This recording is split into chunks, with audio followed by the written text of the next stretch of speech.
माझ्या महाराष्ट्रातील बांधवांनो, भगिनींनो आणि मातांनो, नमस्कार. जय महाराष्ट्र. साधारणतः प्रत्येक आठवड्यामध्ये आपण अशा पद्धतीने भेटतो आहोत आणि मी बोलतो आहोत असं म्हणेन, पण मीच बोलतो आणि आपण ऐकता आहात.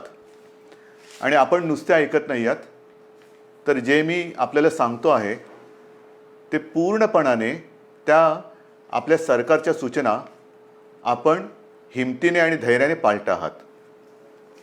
साहजिकच आहे, आज मी आपल्यासमोर येण्याचं कारण, आज 31 मे. लॉकडाऊन हा शब्द आता आपल्याला अंगवळणी पडलेला आहे. कदाचित ह्या काळामध्ये जन्माला येणारी बालकं ही कदाचित आईच्या ऐवजी लॉकडाऊन बोलायला पहिली सुरुवात करतील. म्हणजेच आयुष्याची सुरुवातच लॉकडाऊनमधून होते की काय, अशी परिस्थिती आहे. आज मी आपल्यासमोर आलो आहे, तो लॉकडाऊन शब्द हा कचऱ्याच्या टोपलीत फेकायला आलेला आहे. Mission begin again. पुन्हा एकदा आपण आपल्या आयुष्याची सुरुवात करतो आहोत.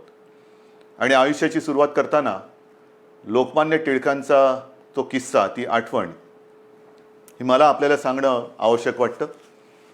स्वातंत्र्याची लढाई जेव्हा सुरू होती, लढाईच होती ती, अर्थातच लढाई, मोठी लढाई. आणि लोकमान्य मंडालेच्या तुरुंगात किती वर्ष होते, कशा पद्धतीत होते, त्यांनी त्या तुरुंगात काय काय गीता रहस्य वगैरे या सगळ्या गोष्टी आपल्याला कल्पना आहे. पण सुटून आल्यानंतर त्यांना काही जणांनी विचारलं की आता पुढे काय, आणि त्यांनी सांगितलं पुनश्च हरिओम. पुनश्च हरिओम म्हणजे काय की पुन्हा एकदा आयुष्याला सुरुवात करतो आहे, लढाईला सुरुवात करतो आहे. तशीच आपली ही मिशन बिगिन अगेन, किंबहुना पुनश्च हरिओम सुरुवात करायची आता आपल्याला. ही सुरुवात करताना लॉकडाऊन करणं हा एक भाग झाला आणि सगळं हळूवार उघडणं हा दुसरा भाग झाला. म्हणजे लॉकडाऊन हे सायन्स असेल तर लॉकडाऊन उघडणं ही एक कला आहे किंवा आर्ट आहे. कसं काय उघडतोय आपण? पावसाळा तोंडावरती आहे. पावसाळा तोंडावरती आहे म्हटल्यानंतर पाऊस येऊन जातो, पडून जातो, अनेक ठिकाणी शेवाळ साचतं आणि शेवाळ समोर दिसल्यानंतर आपण आपलं पाऊल हे फार काळजीपूर्वक टाकतो. कुठे निसरडं नाही ना, कुठे घसरणार नाही ना, एकमेकाचा हात धरून चालतो, थोडासा आधार घेऊन चालतो की जेणेकरून आपलं पाऊल हे चुकता कामा नये आणि आपण घसरून पडता कामा नये. ती तशीच पुढच्या आयुष्यातली पावलं ही आपल्याला अशीच तुम्हाला आणि मला, म्हणजे सरकारला आणि जनतेला, एकमेकाचा हात हातात धरून मजबूतीने टाकायचे आहेत. प्रत्येक पाऊल टाकताना कुठेही शेवाळावरती पाऊल नाही टाकत, केळीच्या सालावर पाऊल नाही टाकत. म्हणजे घाईघाई करून सटकून पडत तर नाही ना, पडणार तर नाही ना, या खबरदारीने आपल्याला पुढची वाटचाल करावी लागणार आहे. पावसाळ्याची सुरुवात म्हटल्यानंतर मी गेल्या आठवड्यामध्ये संपूर्ण आपल्या यंत्रणेची एक बैठक घेतली. त्याच्यामध्ये महसूल यंत्रणा, पोलीस यंत्रणा, आर्मी, नेव्ही, एअरफोर्स या सगळ्यांचे अधिकारी होते. आणि पाऊस म्हटल्यानंतर तुम्हाला कल्पना आहे, यावेळेचा पाऊस, त्याचा अंदाज हा सर्वत्र समाधानकारक किंवा सरासरी अथवा सरीपेक्षा थोडासा 19-20 असं सगळीकडे पडेल. म्हणजे एकूण समाधानकारक पाऊस पडेल असा अंदाज आहे. हा अंदाज आहे म्हटल्यानंतरही अनेकदा असं होतं की अचानक कुठेतरी ढगफुटी होते, पूर येतो. पूर परिस्थिती निर्माण झाल्यानंतर काय करायचं, त्याची सज्जता, ही सज्जता घेण्यासाठी ती बैठक होती. त्याही बाबतीत आपण सज्ज आहोत. कुठेही अशी आपत्ती येऊ नयेच, येणार नाहीच, पण आली तर आपण पूर्णपणे सज्ज आहोत. आणि ही सज्जता आपल्याला सांगत असताना उद्या 1 जून आहे. येत्या 2-3 दिवसातच आपल्या पश्चिम किनारपट्टीवरती चक्रीवादळ धडकण्याचा धोका आहे. चक्रीवादळ, मला खात्री येणार नाही, माझी तशी प्रार्थना आहे, माझा आत्मविश्वास आहे. आणि चक्रीवादळ आपल्या पश्चिम किनाऱ्यावरती येणार नाही ही खात्री जरी असली तरी देखील यंत्रणा मात्र आपली सज्ज ठेवलेली आहे. यंत्रणा सज्ज आहे. पश्चिम किनारपट्टी म्हणजे माझ्या सिंधुदुर्गापासून ते मुंबईपर्यंत आणि हा सगळा किनारपट्टा जो आहे, इथल्या सर्व लोकांना मी सांगतो आहे की आपण सुद्धा सज्ज राहा. असंही आतापर्यंत आपण घराबाहेर पडलेलो नाहीच आहोत, पण खास करून माझ्या मच्छीमार बांधवांना सांगतोय की तुम्ही येत्या एक 4-5 दिवसात समुद्रात जाऊ नका. कारण ते वादळ घोंगावत आहे, कुठे जाईल कसं जाईल दिशा अजून ठरलेली नाही आहे. आपल्या दिशेने येतं आहे, ती दिशा बदलून ते दुसरीकडे जाऊही शकेल आणि ते जाईलही नक्की. पण आपण मात्र सज्ज राहिलं पाहिजे. आणि ही खात्री बाळगल्यानंतर, खात्री एक सज्जता आपली घेतल्यानंतर, दाखवल्यानंतर पुनश्च हरिओम म्हणजे काय, कारण केंद्र सरकारने त्यांची सूचनावली दिलेली आहे, काय काय करायचं काय करायचं नाही आणि कुठे कुठे कसं कसं काय काय आहे. पहिल्या प्रथम मी आपल्याला सांगू इच्छितो की कोरोनासोबत जगायला शिका, कोरोनाचा मुकाबला करता करता जगायला शिका. हे आत्तापर्यंत आपल्याला सगळ्यांना सल्ले देण्यात आलेले, सगळ्यांकडनं मी पण ऐकतोय, आपणही ऐकताय. पण हे ऐकताना जे मी यापूर्वी आपल्याला सांगितलेलं आहे की बाहेर पडताना तोंडावरती मास्क हा अनिवार्य आहेच, नक्कीच आहे. तोंडावरती मास्क लावणं अत्यंत अत्यंत गरजेचं आहे. हात सतत धुत राहणं हे फार महत्त्वाचं आहे. उगाच इकडे तिकडे जाताना कारण नसताना कुठेही हात लागला आणि कंटाळा आला म्हणून मास्क काढला आणि तोंडावरती हात फिरवला, डोळ्याला हात लागला, तोंडाला हात लागला, मग 24 तास तुम्ही मास्क लावला आणि 5 सेकंद मास्क काढून तो हात न धुता तुम्ही तोंडाला लावला तर 24 तास मास्क लावण्याचा काही परिणाम होणार नाही. तुम्हाला संसर्गापासून जर का जपायचं असेल तर नुसतं मास्क लावणं नाही, तर कुठेही हात लावल्यानंतर किंबहुना तोंडाला हात लावू नका, चेहऱ्याला हात लावू नका. हा पहिला नियम, हा पुढचे काही काळ किंबहुना पुढच्या आयुष्यात आपल्याला अत्यंत काटेकोरपणाने पाळावंच लागणार आहे. बाहेर पडताना सुद्धा आपण टप्प्याटप्प्याने पडतो आहोत. अनेक जणांना घाई झालेली आहे, मला कल्पना आहे. आता काय झालं ना, आता उघडा ना, आता उघडा ना, उघडतो ना, हळूहळू करू ना आपण सगळ्या काही गोष्टी. ह्या सगळ्या गोष्टी इतर देश काय करतायत? काही देशांनी लॉकडाऊन केलाच नव्हता, टाळेबंदी केलीच नव्हती. त्यांची काय स्थिती आहे तेही आपण बघतो आहोत. काही जणांनी लॉकडाऊन केला, तो उठवला, उठवल्यानंतर तिकडे काय परिस्थिती निर्माण झाली तेही आपण बघतो आहोत. कालच मी एक बातमी पाहिली की एका देशाने शाळा सुरू केल्या आणि त्या पुन्हा बंद करावं लागल्या. म्हणजे थोडीशी उघडझाप ही सगळीकडे चाललेली आहे. मला असं वाटतं आपण उघडझाप नाही करायची. आपण एकदा जी गोष्ट आपण चालू करू ती सुरूच ठेवायची. आणि तेवढी शिस्त, तेवढा संयम हा आता गेल्या 2 महिन्यात आपल्याकडे आलेला आहे. स्वयं शिस्त म्हणा किंवा एक जिद्द म्हणा, ही आपल्या अंगी आपण आणलेली आहे. जी गोष्ट आपण ज्याची सुरुवात करू ती पुन्हा बंद करण्यासाठी नाही, अजिबात नाही. आणि म्हणून मला असं वाटतं की हा एक वादळाचा धोका आहे, तो किनारपट्टीला आहे. त्या किनारपट्टीमध्ये आपण दक्षता तर घेतोच आहोत, पण इतरत्र संपूर्ण महाराष्ट्रामध्ये 3 तारखेपासून आपण थोडेसे हातपाय हलवायला सुरू करूया. एक हातपाय हलवायला सुरू करूया. हातपाय हलवायला सुरुवात करायची म्हणजे काय करायचं, तर अनेक जण हे सकाळी फिरायला जातात, चालायला जातात, संध्याकाळी जातात. काही माझी तरुण युवक मुलं ही व्यायाम करतात, आउटडोअर व्यायाम, आउटडोअर. अजूनही जिम, स्पा ह्यांना आपण चालू करायला परवानगी दिलेली नाही. जिथे गर्दी होऊ शकेल त्या गर्दीला परवानगी अजूनही दिलेली नाही. कोणत्याही सभा समारंभ आणि एकत्रित येण्याला परवानगी नाही. आणि म्हणून मी आपल्याला सांगतोय की बाहेर फिरताना सुद्धा आपण अंतर ठेवून फिरायचं आहे. एकमेकापासून जेवढं अंतर ठेवू ते अंतरच आपल्याला ह्या कोरोनापासून अंतर ठेवायला मदत करणार आहे. त्याच्यामुळे बाहेर पडल्यानंतर अनेक दिवसानंतर आपले आप्तेष्ट भेटतील, मित्रमंडळी भेटलीच पाहिजेत. नाही भेटून चालणार कसं, भेटलीच पाहिजेत. पण भेटल्यानंतर एका अंतरावरनं आपण त्याच्याशी हाय हॅलो करा, नमस्कार वगैरे करा. जास्त गप्पा टप्पामध्ये एकत्रित येऊन रंगून जाऊ नका, दंगून जाऊ नका, कारण अजूनही ती वेळ आलेली नाही. ही आता पहिल्यांदा आपण एक ट्रायल करतो आहोत, ट्रायल घेतो आहोत. 3 तारखेपासून याची सुरुवात करतो आहोत. 5 तारखेपासून आपण असा एक निर्णय घेतोय की आजपर्यंत सगळे व्यवहार आपले ठप्प होते, सगळी दुकानं आपली ही आपण बंद ठेवली होती. आता आपण काय करतोय, शहरं जी आहेत, लहान मोठी शहरं आहेत, तिकडे रस्त्याच्या दुतर्फा असलेली जी दुकानं आहेत, म्हणजे याही बाजूला दुकानं आहेत, याही बाजूला दुकानं आहेत, आपण 5 तारखेपासून सुरुवातीला एका बाजूची दुकानं उघडायची, मग ती एकदा झाल्यानंतर ह्या बाजूची, असं अल्टरनेट एक करत अंदाज घेणार की कशा पद्धतीने आपण सुद्धा ही सवय अंगी बांधवून कसं काम करत आहात. गर्दी अजिबात करायची नाही, कारण यापूर्वी सुद्धा आपण थोडे प्रयोग केले. ही जी झुंबड उडाली, नाईलाजाने आपल्याला ते बंद करावं लागलं. यापुढे ह्या गोष्टी होता कामा नयेत. ह्या गोष्टी टाळूनच आपण जे सुरू करू ते सतत आणि कायमचं सुरूच ठेवू. एक वेगळा आदर्श महाराष्ट्रापासून देशाने आणि जगाला घेतला पाहिजे की बघा महाराष्ट्र किती शिस्तबद्ध आहे. किती शिस्तबद्ध आहे. याने एकदा सुरू केलं, कदाचित इतरत्र ते बंद झालं असेल, पण महाराष्ट्राने नाही बंद होऊ दिलं. एवढा विश्वास माझा तुमच्यावरती आहे. तर एक 5 तारखेपासून दुकानं आपण चालू करू आणि नंतर पुढचा जो रविवार आहे आपलं सोमवार आहे तो 8 तारीख आहे. या 8 तारखेपासून आपण आपले कार्यालय सुरू करतो आहोत. कार्यालय सुरू करतो. तुम्हाला मी मंत्रालयाचं उदाहरण दिलं. सुरुवातीला मंत्रालय सगळं बंद करत असताना 50%, 25%, 5%, मध्ये एक काळ तर असा आला की 100% बंद करावं लागलं. मग हळूहळू पुन्हा 5%वर आणलं. आता आपण आपली ऑफिसेस जे आहेत त्या ऑफिसेसमध्ये आपल्या कर्मचाऱ्यांची संख्या ही साधारणतः 10% उपस्थितीवरून सुरू करू. एक 10% उपस्थितीने सुरू करू. त्याला काय आपल्याला अनुभव येतोय? केसेस वाढत आहेत का?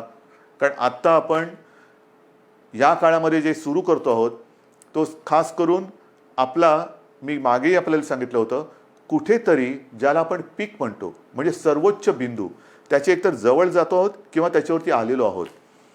ज्या केसेस वाढत आहेत, ज्या पद्धतीने त्या वाढलेल्या आहेत त्या बघितल्यानंतर आपण या पीकच्या जवळ किंवा त्या पीकवरती आहोत, म्हणजे त्या टिपेला पोचतो आहोत आपण किंवा पोचलेलो आहोत.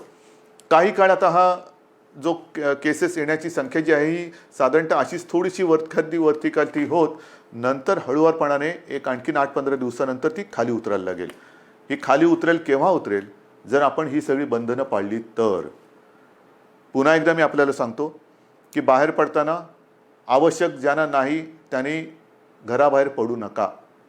विशेषतः जे आपले ज्येष्ठ नागरिक आहेत आणि ज्यांना खास करून मधुमेह, रक्तदाब, इतर काही व्याधी किंवा दुर्दैवाने आजार किंवा काही विकार असतील त्यांनी घराबाहेर पडू नये. कारण हा जो विषाणू आहे तो ह्या पद्धतीच्या ह्या वयोगटाच्या आणि या वर्गातल्या नागरिकांवरती फार घातक परिणाम करतोय.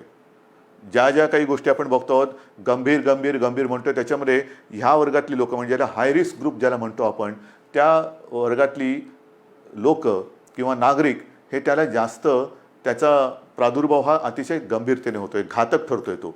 म्हणून साधारणतः 55 ते 60च्या वरच्या नागरिकांनी आणि ज्यांना या काही विकार किंवा काही आजार आहेत त्यांनी घराबाहेर पडता कामा नये. हे जरी घरात राहिले तरी मग प्रश्न येतो जे घराबाहेर पडणार आहेत साधारणतः मध्यमवयीन किंवा युवा, त्यांनी घराबाहेर पडल्यानंतर घरात गेल्यानंतर आपल्याला ज्येष्ठ आपले माता पिता आहेत, आई वडील आहेत, आजी आजोबा असतील, आणखीन कोणी ज्येष्ठ आपले नातेवाईक असतील, त्यांना आपल्याकडनं अनावधानाने सुद्धा हा संसर्ग होऊ द्यायचा नाही आहे. त्यानंतर ते घरात राहणार आहेत, आपण घराबाहेर जाणार, फिरणार आणि व्हायरस घेऊन घरात येणार. तर कृपा करून आपल्याकडनं अनावधानाने सुद्धा हा संसर्ग आपल्या वडीलधाऱ्यांना होणार नाही याची काळजी घ्या. घरात आल्याबरोबर आपले कपडे म्हणा किंवा आपण स्वच्छ हातपाय धुवून आंघोळ करून आणि एक अंतर ठेवून त्यांच्यासोबत राहिलं पाहिजे. कोणालाही कुठलंही लक्षण आढळलं, कारण याची लक्षणंसुद्धा मी आपल्याला सांगितलेली आहेत. सर्दी खोकला, कारण आता पावसाळा आलेला आहे, पावसाळा आला, सर्दी खोकला, ताप, थोडंसं थकवा, तोंडाची चव जाणं, नाकाचा वास जाणं, ही जी काही अशी लक्षणं आहेत ही लक्षणं आढळली तर ताबडतोब आपल्या डॉक्टरना किंवा दवाखान्यात तिकडे तुम्ही जायला पाहिजे. लक्षणं वेळेत ओळखून जर आपण उपचार सुरू केले तर बरे होणाऱ्यांची संख्यासुद्धा खूप आहे, मोठी आहे संख्या. म्हणजे ती संख्या जर का मी तुम्हाला सांगितली तर एक दिलासादायक नक्कीच ती संख्या आहे. आत्तापर्यंत आज महाराष्ट्रामध्ये केसेस किती आहेत? महाराष्ट्राचा विचार केला तर साधारणतः 65,000 केसेस आहेत. 65,000 केसेस. पण या 65,000 केसेस कशा आहेत? ह्या आपला पहिला रुग्णसुद्धा याच्यात धरला जातोय. म्हणजे हे गेल्या वेळेला मी आपल्याला सांगितलं होतं की सुरुवातीला ज्याच्यामुळे कळलं की कोरोना आपल्या शहरामध्ये किंवा आपल्या राज्यामध्ये आलेला आहे तो रुग्ण आज बरा होऊन घरी पण गेला, कधीच गेला, पण तरीसुद्धा तो पहिला रुग्ण ह्या 65,000 धरला जातो. हे चूक आहे, ही चूक आहे. आणि तसं जर बघितलं तर आत्तापर्यंत 65,000मधून 28,000च्या आसपास हे रुग्ण बरे होऊन खडखडीत बरे होऊन घरीसुद्धा गेलेले आहेत. 28,000च्या आसपास. काही दुर्दैवाने जे काय मृत्यू घडले तोही आकडा आहे. पण ह्या आता जे आपल्याकडे रुग्ण ज्यांना म्हणतो म्हणजे ॲक्टिव्ह केसेस जे पॉझिटिव्ह आहेत त्याच्यामध्ये आजचा आकडा आहे साधारणतः 34,000 आहे. या 34,000मध्ये साधारणतः 24,000 रुग्ण हे असे आहेत की त्यांना कोणतीही लक्षणं नाहीत, त्यांना कोणत्याही औषधोपचाराची आज गरज नाही, ते आपल्या क्वारंटाईनमध्ये आहेत, काही पॉझिटिव्ह असल्यामुळे आयसोलेशनमध्ये आहेत. पण या 24,000मध्ये सुद्धा साधारणतः मध्यम ते थोडी तीव्र अशा लक्षणाचे आपल्याकडे साधारणतः 9,500 आहेत. म्हणजे महाराष्ट्राची परिस्थिती हाताबाहेर गेली, मुंबईमध्ये सगळी वातात लागलेली आहे, लष्कराला बोलवा, राष्ट्रपती राजवट लावा. त्यांना म्हणे हे आकडे बघा, हे आकडे बघा ना, हे आकडे बोलके आहेत. हे का आपण करू शकलो? 9,500 यांना साधारणतः मध्यम ते तीव्र लक्षणं आहेत आणि त्याच्यापैकी साधारणतः 1200 जणं मात्र हे थोडे गंभीर आहेत. त्याच्यापैकी 200 जणं हे व्हेंटिलेटरवरती आहेत. म्हणजे 65,000 जो आकडा आपण ऐकतो आहोत आणि बापरे महाराष्ट्रामध्ये काय चाललंय, मुंबईमध्ये काय चाललंय, काय सरकार काय काम करते की नाही आहे, तर 65,000 आकड्यामध्ये 28,000 घरी गेलेले आहेत आणि अतिगंभीर जर म्हटले तर 200 रुग्ण हे व्हेंटिलेटरवरती आहेत. आता व्हेंटिलेटरवरती सुद्धा जे आहेत यापैकी सुद्धा काही जणं हे म्हणजे आत्ताचे नाहीत, आत्तापर्यंतच्या 65,000 मी बोलतोय, यापैकी काही जणं व्हेंटिलेटरवरनं सुद्धा व्यवस्थित बरे होऊन घरी गेलेले आहेत. ही वस्तुस्थिती आहे. आणि म्हणून मला आजही असं वाटतं की जे काही आपल्याबद्दलचं एक चित्र किंवा महाराष्ट्राला बदनाम करण्याचं कारस्थान दुर्दैवाने काही आपली म्हणणारी माणसं करतात तेव्हा दुःख होतं. पण हे जरी खरं असलं तरी एका गोष्टीचं मला नक्कीच समाधान आहे की आपला विश्वास जो सरकारवरती आहे त्याच्यामुळेच सरकार हे काम करू शकतोय. आता जसं मी तुम्हाला दुकानांचं सांगितलं, मैदानाचं सांगितलं, ऑफिसेस सांगितलं, तसंच पुढच्या रविवारपासून आपण वृत्तपत्रसुद्धा घरपोच द्यायला परवानगी देतो आहोत. कारण आपली वृत्तपत्र वाचण्याची सवयच गेली. कारण सकाळ होते तीच आपली पेपर आणि चहापासून. तर पुढच्या रविवारपासून वृत्तपत्रांसुद्धा घरपोच पोचवण्याची आपण परवानगी देत आहे. पण ही परवानगी देताना एक गोष्ट मात्र दक्षता घ्यावी लागणार. मी वृत्तपत्र विक्रेत्यांशी बोललेलो आहे आणि त्यांना मी सांगितलं की वृत्तपत्र विक्रेते जी आपली मुलं आहेत ती सुद्धा मुलं आहेत. त्यांनासुद्धा आपण काळजी घेतली पाहिजे, त्यांची काळजी घेतली पाहिजे. त्यांना देखील आपल्याला मास्क द्यावा लागणार, त्यांना एक हँड सॅनिटायझरची बाटली द्यावी लागणार. वेळोवेळी त्या मुलांनीसुद्धा आपले हात हे धुत राहिले पाहिजेत. तोंडावरती मास्क हा कायम ठेवला पाहिजे वृत्तपत्र वितरण करताना. आणि अशा पद्धतीने वृत्तपत्रसुद्धा वितरण करण्याची परवानगी आपण पुढच्या रविवारपासून देत आहोत. मैदानाची परवानगी मी तुम्हाला सांगितलेली आहे. सार्वजनिक ठिकाणी आपण फिरायला जाऊ शकता, व्यायाम करायला जाऊ शकता आणि ती वेळ आपण पहाटे 5 पासून संध्याकाळी 7 वाजेपर्यंत अशी मुभा ठेवलेली आहे. पहाटे 5 म्हणजे ज्यांना आपण मॉर्निंग वॉक जो म्हणतो, ज्यांची सवय आहे लवकर उठून फिरायला जायचं, आपण पुन्हा एकदा सकाळी 5 वाजल्यापासून पहाटे 5 वाजल्यापासून संध्याकाळी 7 वाजेपर्यंत ह्या सगळ्या सार्वजनिक स्थळांचा म्हणजे मैदानं असतील, सी फेस आहे आपला, इतर ग्रामीण भागातल्या काही गोष्टी असतील, तलाव आहेत, कुठेही इकडे या पहाटे 5 ते संध्याकाळी 7 वाजेपर्यंत आपण निश्चित निसर्गाच्या सान्निध्यात जाऊ शकता, फिरू शकता, मैदानी व्यायाम करू शकता. पण हे व्यायाम करताना आरोग्य कमावण्यासाठी म्हणून त्याचा उपयोग करा. एकत्रित येऊन जे आरोग्य आपलं आहे ते बिघडून देऊ नका. अंतर हे ठेवलंच पाहिजे, हे मी पुन्हा सांगतोय. हे झाल्यानंतर मग जे काही आकडे मी तुम्हाला सांगणार आहे ते आकडे ह्याची थोडीशी तुम्हाला कल्पना असायला पाहिजे की नेमकं सरकारने आत्तापर्यंत केलेलं काय आहे, काय करते सरकार, किती आपल्याकडे व्यवस्था आहे. तर ज्या वेळेला हे संकट कोरोनाचं आलं कोणालाच कल्पना नव्हती की हे किती वाढेल आणि त्याच्यासाठी तयारी किती करावी लागेल. म्हणजे साधी गोष्ट आहे की आपल्याकडे राज्यामध्ये प्रयोग म्हणजे ज्या टेस्टिंग लॅब ज्या आहेत त्या नाही आहेत अशातला भाग नाही. पण याच्यासाठी जी टेस्ट करावी लागते त्याची सुविधा ही फक्त 2 ठिकाणी होती.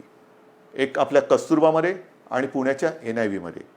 ही कस्तुरबाची सुद्धा जी लॅब आहे ती आपण साधारणतः 2007 साली मुंबई महापालिकेच्या माध्यमातून केली म्हणून ती दुसरी होती, नाहीतर फक्त एकच होती. त्याच्यात कस्तुरबा आपण केली, त्या 2 लॅब होत्या. आजच्या क्षणाला आपल्या महाराष्ट्र राज्यामध्ये 77 ही चाचणी केंद्र आहेत आणि येत्या 2-4 दिवसात ती 100पर्यंत जातील. म्हणजे 2पासून 77, 77पासून 100. आणि माझा प्रयत्न असा आहे की येत्या पावसाळ्यामध्ये टेस्टची संख्या आणि त्याची उपलब्धता ही आणखीन वाढवण्याची गरज आहे.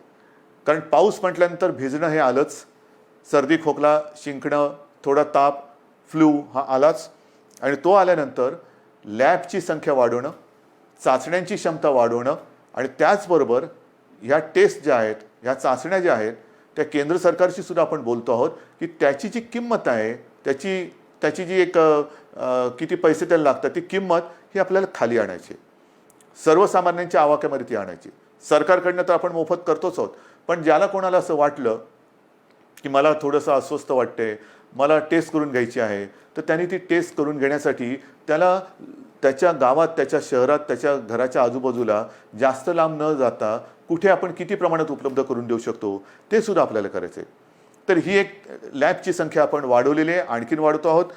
मग अनेकदा अशी तक्रार येते की रुग्णाला बेडच मिळत नाही आहे. दुर्दैवाने थोड्याफार प्रमाणात ही तक्रार खरी आहे आणि ती तक्रार एकसुद्धा असता कामा नये ह्याच्याकडे सरकारचं लक्ष आहे.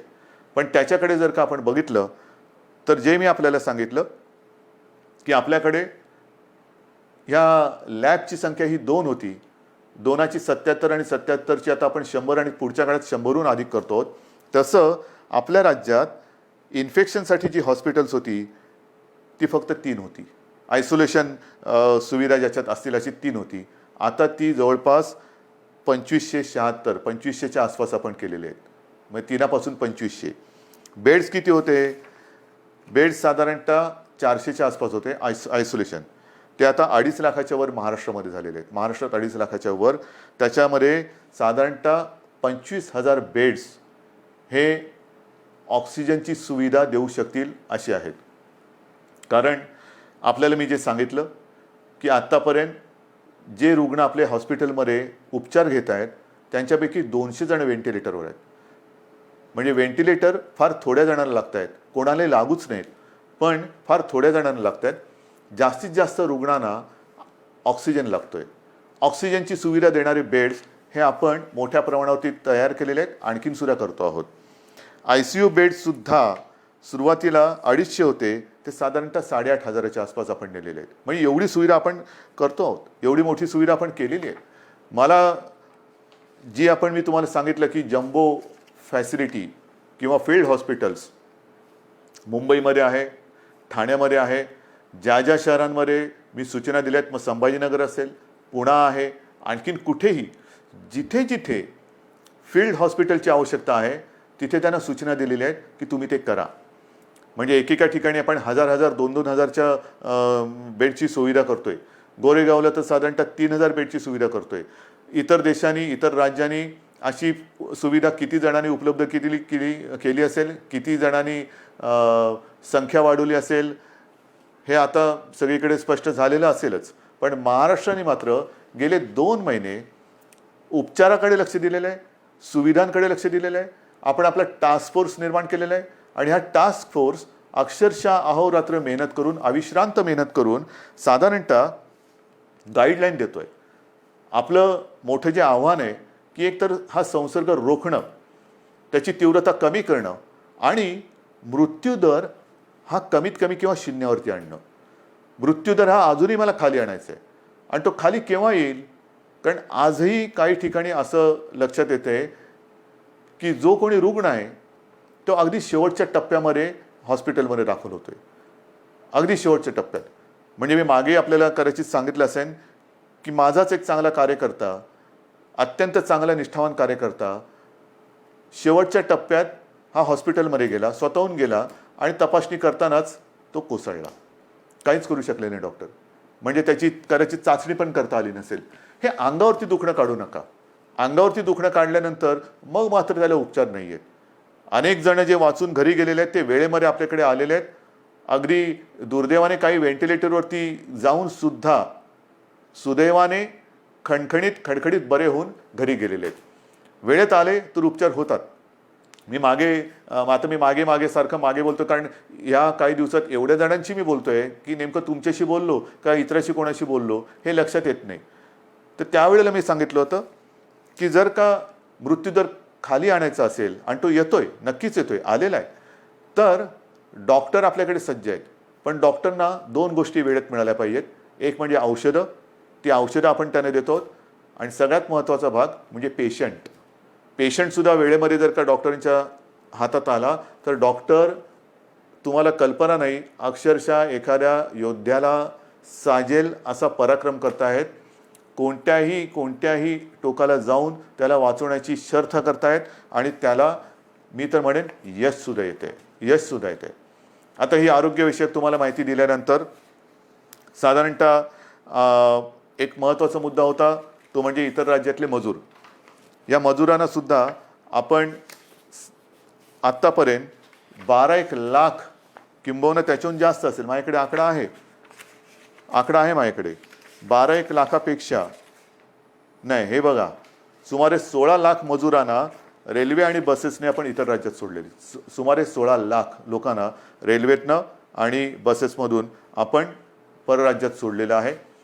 साधारणतः 800 ट्रेन्स, 11 लाखाच्या वरती. मी आज पियुष गोयलला धन्यवाद देतोय, कारण गेल्या वेळेला बोलले तर थोडंसं त्यांना राग आला होता. पण पियुषजी, आज मी तुम्हाला धन्यवाद देतोय, मुद्दामून धन्यवाद देतोय, कारण आपण त्यावेळेला ते मनावर घेतलं आणि खरंच तुम्ही ट्रेन्स उपलब्ध करून दिल्या. त्याच्यामुळे साधारणतः 11 लाखाच्या वरती, 11.5 लाखाच्या आसपास मजुरांना आपण त्यांच्या गावात, त्यांच्या राज्यात जाऊ दिले.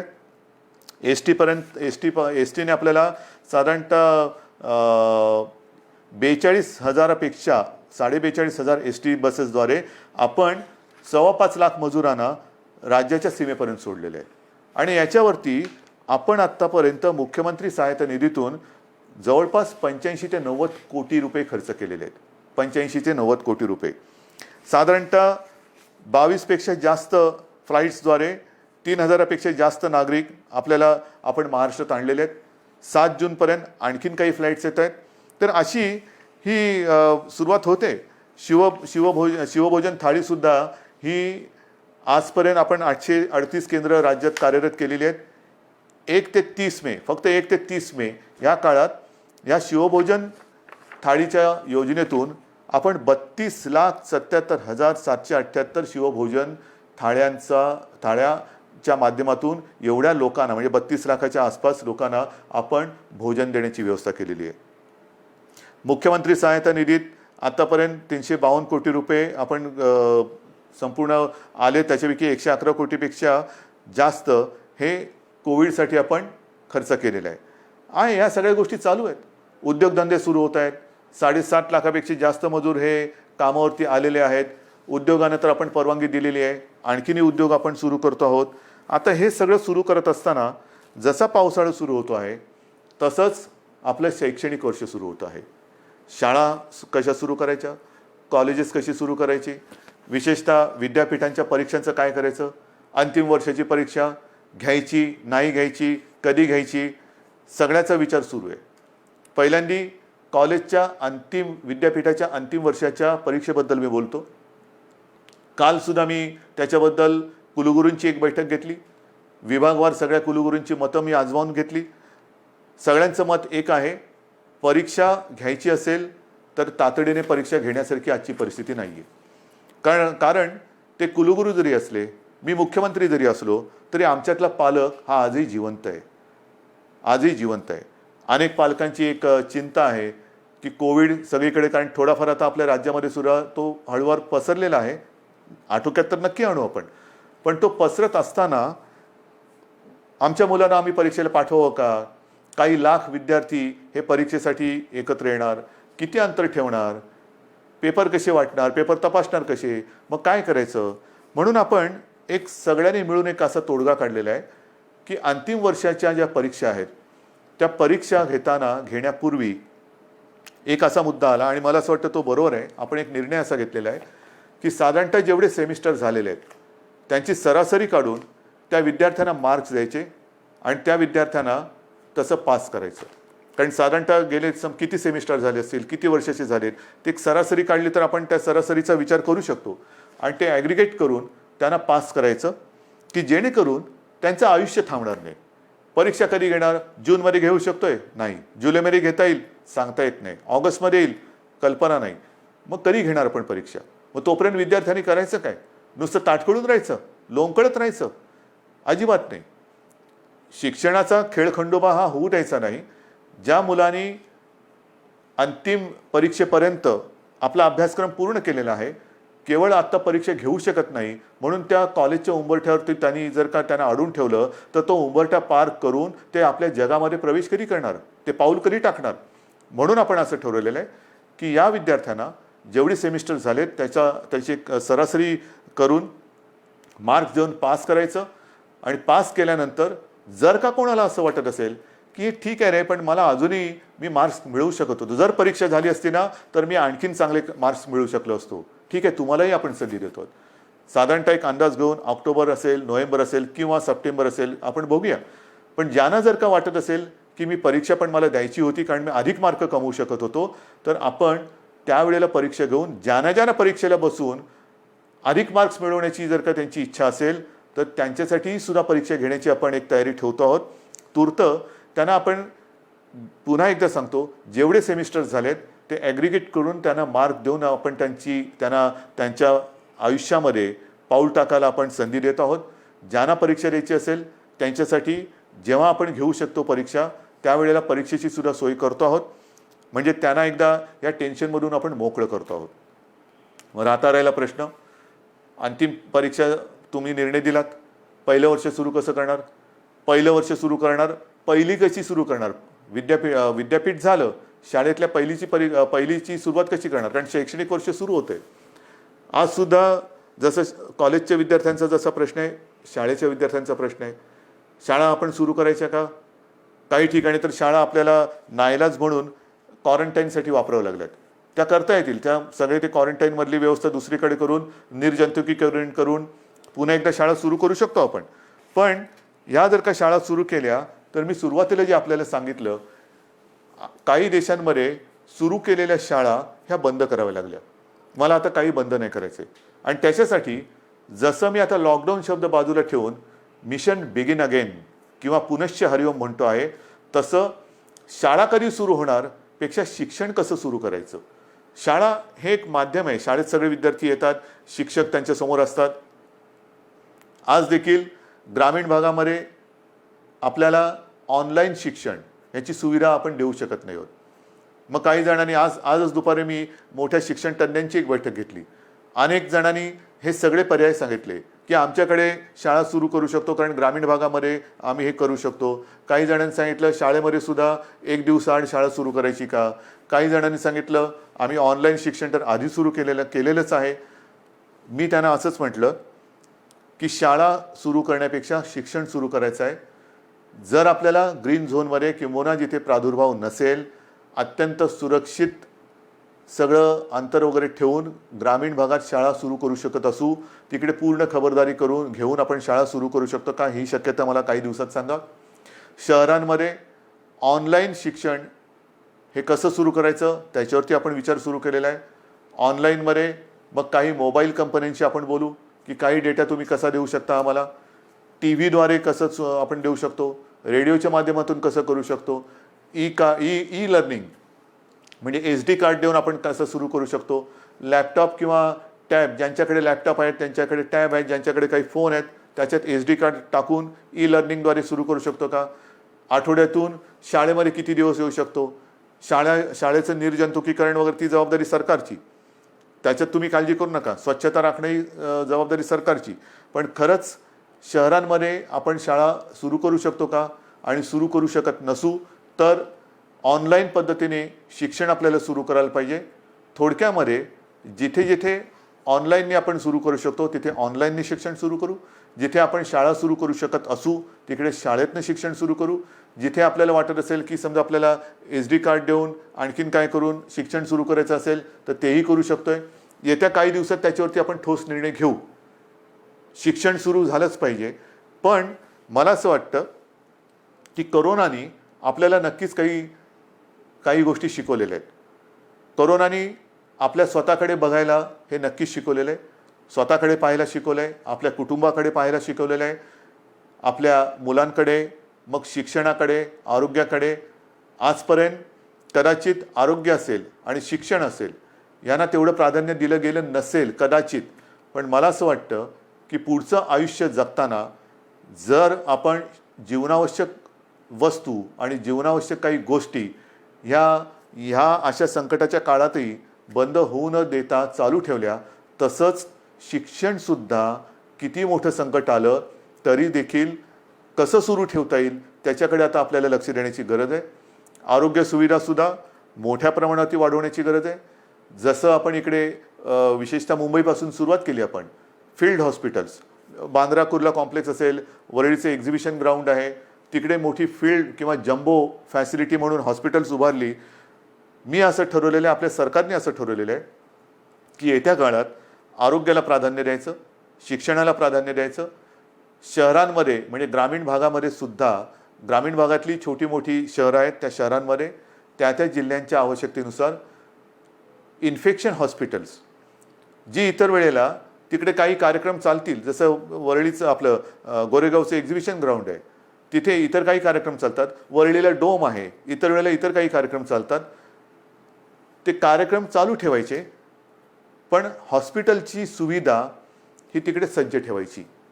जर गरज लागली तर तिथे 2 ते 3 दिवसात हॉस्पिटल उभारता आलं पाहिजे. उभारता म्हणजे सगळ्या सुविधा ज्या आहेत, म्हणजे बेड्स या सगळ्या पटपट मांडून हॉस्पिटल सुरू होईल.